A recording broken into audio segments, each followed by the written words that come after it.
Hello and welcome back to my channel Crystallizing Ideas. In today's video I'm going to talk about F.R. Lewis as a critic, जो कि हमारे MEG5 में Block 4 Unit 3 में included है.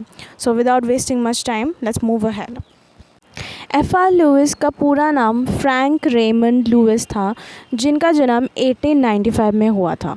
वो बहुत ही जाने माने इन्फ्लुएंशियल और कंट्रोवर्शियल ब्रिटिश लिटरेरी क्रिटिक थे in early to mid 20th century में. बट फिर भी उनको ये कभी फील नहीं हुआ कि उनको वो रिकग्निशन मिला जो वो डिज़र्व करते हैं. डाउनिंग कॉलेज, कैम्ब्रिज यूनिवर्सिटी में उन्होंने टीचिंग की जॉब की for most of his life, but उनको पार्ट टाइम टीचिंग वाले जॉब्स में भी रिलाई करना पड़ा.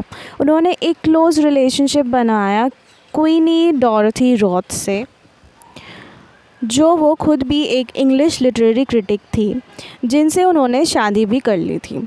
क्वीनी एक जूइश फैमिली से बिलोंग करती थी, बट उनकी शादी लुइस से होने के बाद वो अपनी फैमिली से बिल्कुल ही स्प्लिट हो गई. लुइस एक चीफ एडिटर थे एक जर्नल जिसका नाम था स्क्रूटनी.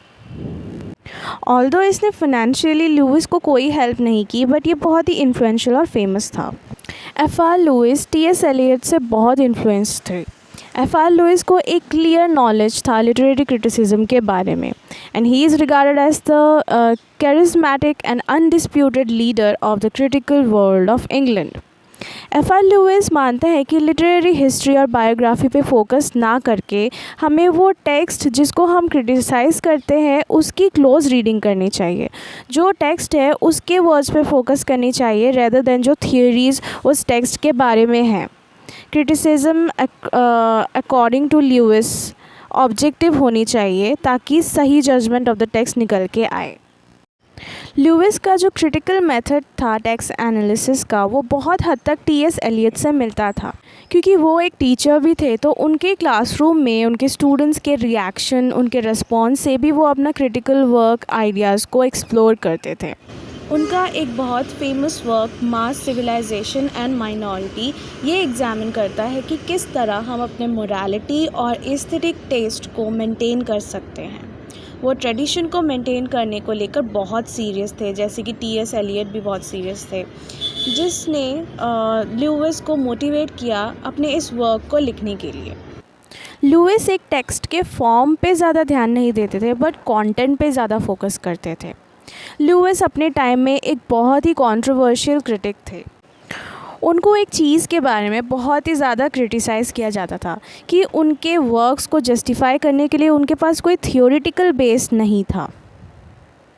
अकॉर्डिंग टू लुइस एक अच्छा लिटरेचर बेस करता है ऑन प्योर सोशल कल्चर्स पे, इसका सोफिस्टिकेटेड कल्चर पे, इसके पॉपुलर कल्चर पे.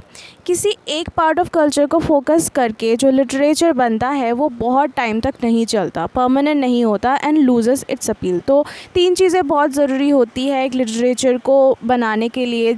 अगर वो सोशल कल्चर पे बेस कर रहा है तो वो प्योर सोशल, जो प्योर कल्चर है उस पे बेस करना होगा, उसके सोफिस्टिकेटेड कल्चर को बेस करना होगा और पॉपुलर कल्चर को भी बेस करना होगा, तीनों चीज़ें. तो कंक्लूजन में हम ये बोल सकते हैं कि F.R. लुइस एक प्रोफेसर थे और एकेडमिक क्रिटिक थे जो न्यू क्रिटिसिज्म में इंग्लैंड के सबसे आउटस्टैंडिंग क्रिटिक्स में से माने जाते हैं. कभी कभी उनके क्रिटिसिज्म को फ़िलासफ़िकल क्रिटिसिज्म भी बोला जाता है. F.R. Leavis is also studied as a leader of cultural criticism, जिनको और भी बहुत सारे जाने माने क्रिटिक्स जैसे Matthew Arnold, Lionel Trilling, Raymond Williams जैसे क्रिटिक्स भी एडवोकेट करते हैं, सपोर्ट करते हैं. Doctor Leavis is a man of very strong taste. उनको क्लैरिटी, सॉलिडारिटी, हार्डनेस, पास एंड ये सब पसंद थी. उनको रोमांटिक वेगनेस क्रिटिसिज्म में या क्रिएशन में बिल्कुल भी पसंद नहीं था. वो एक एनालिटिकल क्रिटिक थे जो एक वर्क को केयरफुली एग्जामिन करते थे टू अंडरस्टैंड और एक्सप्लेन इट, रेदर देन किसी वर्क को जनरल एग्जाम्पल्स या प्रिंसिपल्स एग्जाम्पल पे बेस कर देना और समझ लेना. स्वीपिंग जनरलाइजेशन के बहुत ही बिल्कुल ही वो अगेंस्ट थे. T.S. एलियट के बाद लुइस सबसे बड़े कॉन्टेम्प्रेरी क्रिटिक में से माने जाते थे. उन्होंने पोप और मार्वल के वर्क्स को फिर से ज़िंदा किया.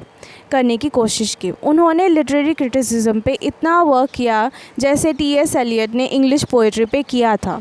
उनको प्रिसाइज और कॉन्क्रीट क्रिटिसिज्म से ज़्यादा मतलब था, ना कि ऐसे ही सिंपल कुछ थियोरीज़ पढ़ लिया और थोड़ा बहुत समझ लिया, यहाँ वहाँ से थोड़े इन्फॉर्मेशन ले लिए और अपना एक पॉइंट ऑफ व्यू दे दिया। नहीं, वो जो टेक्स्ट है उसी पे ज़्यादा फोकस करते थे, उसके बारे में पढ़ते थे। He does not love mad jugglery of words. वो क्रिटिसिज्म जो इन चीज़ों पे बेस्ड करता है, जैसे जनरलाइज करके या वर्ड्स को जगल करके क्रिटिसिज्म कर दिया, उन वर्ड्स को वो सीवियरली क्रिटिसाइज़ करते थे। वो एलियट को एक ग्रेट क्रिटिक मानते थे। So guys, that was all for today's video. बहुत छोटी मोटी वीडियो थी, so thank you for watching.